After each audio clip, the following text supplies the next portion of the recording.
Mahal kong mga kababayan, Assalamualaikum, madayaw ug maayong adlaw kaninyong tanan.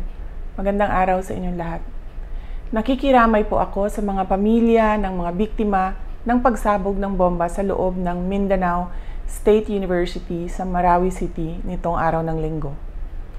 Kasabay nito ay ang ating mahigpit na pagkondena sa nangyaring pagpapasabog at sa mga tao o grupo na nasa likod nito.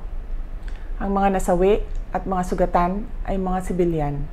Nakakabahala na ito ay nangyari sa loob ng MSU compound sa isang katolikong simbahan, sa isang bahagi ng bansa na may mahaba at madugong karanasan sa terorismo. Isa itong gawaing mapangahas, ngunit malinaw rin sa atin na isa itong karuwagan. Nananawagan ako sa mga lahat ng Pilipino, lalo na sa mga Mindanawan, na maging mahinahon habang nagsasagawa ng imbestigasyon ang mga otoridad.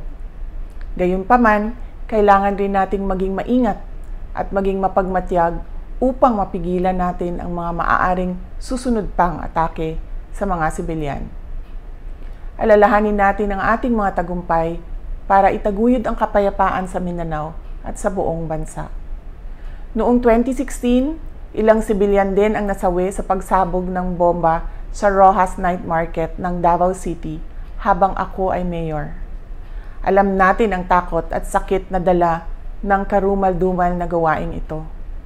Dapat ay maging matatag tayo sa harap ng mga hamon at patuloy na banta ng terorismo.